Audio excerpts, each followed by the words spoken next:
Shuttlepod Down, written by Sparky Brony, narrated by the great and powerful Boo.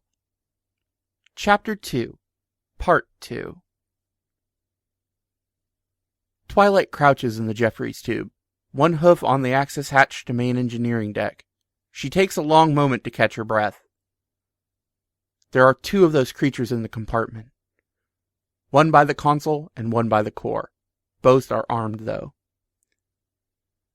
She knows where they are. Her magic lets her see through the bulkhead. She just has to do something about them. She leans back to murmur in Naomi's ear.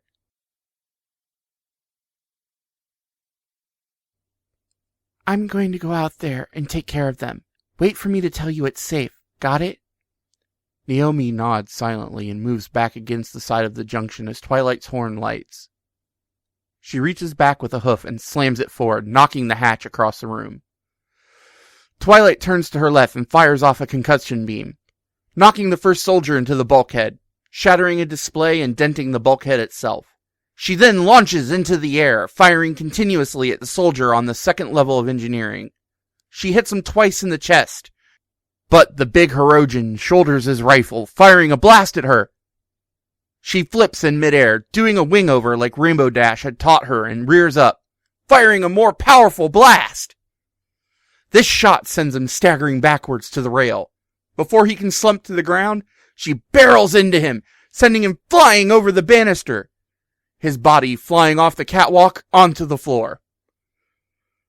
The first Hirogen has recovered, however, and picks up his weapon and points it towards the Jeffries tube. Shock and rage fill Twilight as she can see him starting to pull the trigger. No! She yells and lets loose a powerful blast that causes the rifle he's holding to explode in his hands. His body, burned, slowly slumps to the floor. She lands, her sides heaving. She grabs the soldier near her and drags his body towards where the other soldier lies.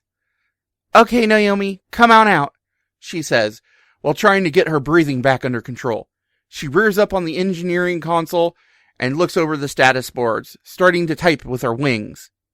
She uses her forelegs to brace herself while she reads the outputs on the display. Naomi comes up next to her. Are they dead? Twilight focuses on the control panel. She can't stop the tears in her eyes. I had to stop them. They would have hurt you and the crew. You didn't answer my question, Twilight, Naomi says flatly. Are they dead? Twilight stops for a moment, looking at her. I didn't want to. They just wouldn't stop. I did what I had to. I needed to keep you safe. They would have killed you without a second of hesitation. Naomi stomps her foot. Twilight Sparkle! You don't kill! Killing is wrong! She shouts, tears flowing down her face. You promised me, she sobs. You'll never kill again. Twilight stops and sits, her head low in front of the console. Slowly she looks over at the two bodies, then at Naomi. Her own emotions bubble to the surface. I'm sorry, Twilight sobs. I've just been so concerned for you, and all of this on your ship. Those creatures are wrong. They shouldn't be here. She reaches over and hugs Naomi. But, Naomi, I promise I will never kill again. I will do anything in my power to protect you. I tried not to. I'll do everything possible not to kill. I just can't let you get hurt. Is that okay? Naomi spends a long moment hugging Twilight. Mom has said it gets pretty dangerous here in the Delta Quadrant. Only if it's me or them, got it? Twilight nods. She rears up again and starts on the computer keypads. She looks across the panel and taps a pad. A moment later, the doctor's image appears on screen. I'm almost done. Good. Now be careful. This is going to overload some systems. This could be exceedingly dangerous. You're not connected to the holodeck now, and if this overloads the emitter, your program could be lost forever, the doctor says. Remember, you promised to bring it back undamaged. With a slow nod, she wipes her muzzle, dealing with the occasional sniffle and snort as she blinks away tears. I know. She taps another pad and the doctor's face disappears from the screen, to be replaced with a status board. She's silent for a long time as she finishes her work. It's fine. I just seem to be bad with promises today. Finally, she turns and gives a watery smile to Naomi. I'm ready. Wait, what did he mean about your program being lost? Naomi asks slowly, walking towards Twilight. Shaking her head, Twilight lights her horn. He said there could be a chance. You're my friend, and I'm going to protect you, no matter what. Her magical aura forms around Naomi. Naomi stops, putting up her hands against the shield. Twilight, wait! I don't want you hurt either! She watches the alicorn silently turns around again, rears up against the console. Naomi looks around and finally starts pounding on the shield with her hands. There's gotta be a safer way! Twilight sighs. This is the best way to protect you, Naomi, she says softly, and she presses a final button. A loud screech of increasing power fills the air throughout the ship. Sparks fly from several consoles, causing Twilight to flinch and duck. The warp core hums and pulses, then bright lights flash from every plasma conduit aboard the ship. In a matter of seconds, every living thing is down, leaving only the Doctor, Naomi, and Twilight still conscious. The magic fades from around Naomi, who walks towards Twilight with tears in her eyes. She sees the hologram starting to flicker a few times. She starts to run to Twilight, who is visibly wobbling. Twilight! Go to the doctor. Start waking people up so the soldiers... With a fizzing sound, she fades away and the emitter bounces to the deck. Naomi falls on her knees and picks up the mobile emitter, tears in her eyes. Twilight! Wiping her own face with an arm, she turns and runs for sickbay. Naomi rushes through the door to sickbay. Doctor! She screams. She's dead! She shouts through her tears. Naomi, how are you conscious? That was a pretty heavy stun blast, the doctor says as she hands him the emitter. She looks at the emitter. She used her magic to shield me, at the expense of herself, she sobs, tears flowing down her cheeks.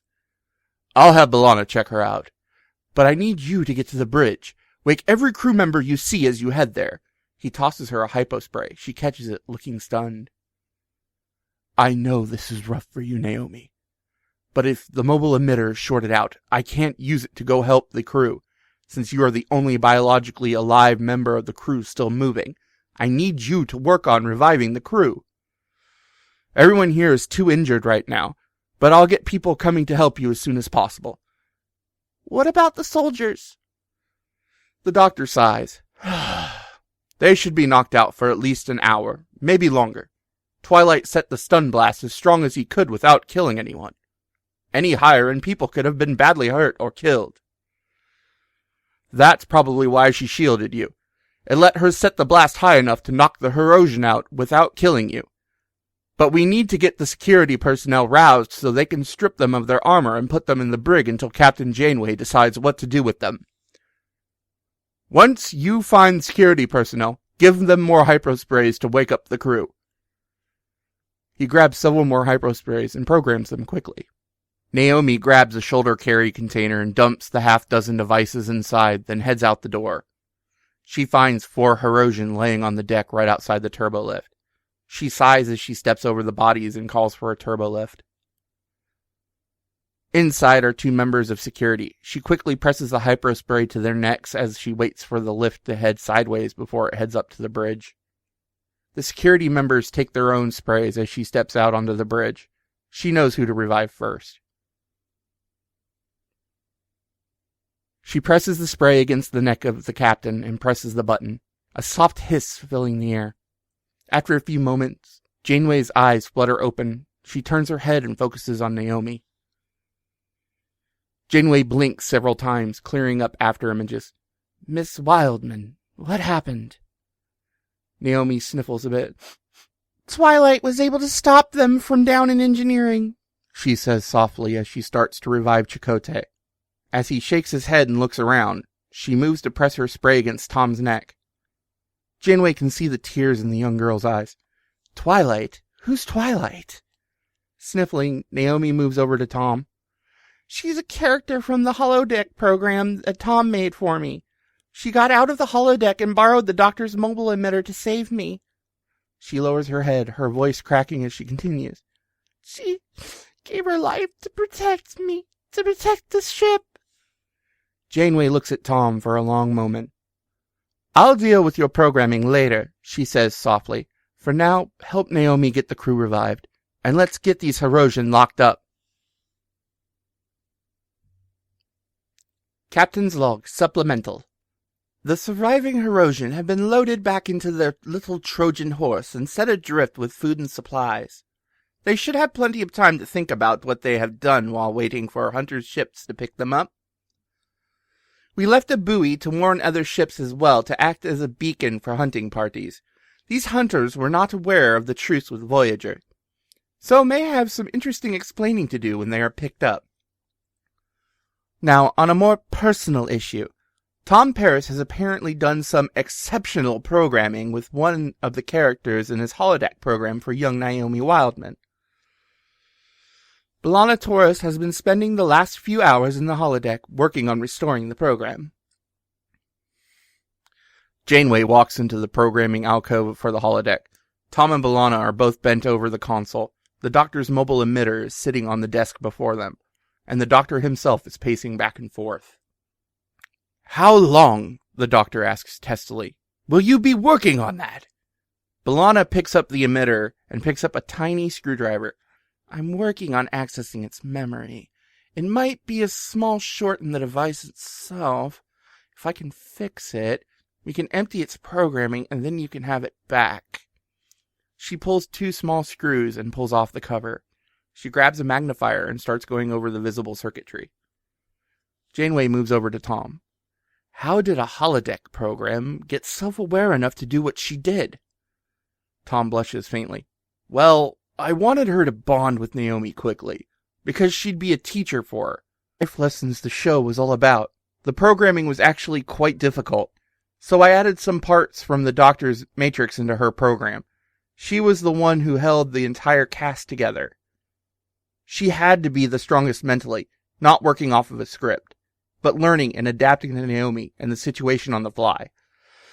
I did the most with Twilight, but many of those elements are in all the other main characters of the story. That's why it took me months of work. Janeway frowns. So you built her as an adaptive heuristic program, learning and adapting to situations? Tom nods. Wait a moment. The doctor moves up to Tom. You used my programming for a purple quadruped? The doctor huffs as he turns away. I think I've got it, B'Elanna says softly as she finishes tightening all the screws. Computer, initiate link with the mobile emitter. A long pause, then, link established. B'Elanna looks around. All right, everyone, hold your breath. She sets the emitter down. Okay, computer, activate programs stored in the emitter. A moment later, the computer beeps several times. Then the air coalesces into the form of Twilight Sparkle, who sits heavily and looks around. She smiles brightly at Tom and Squeeze. Tom grins. Always like that.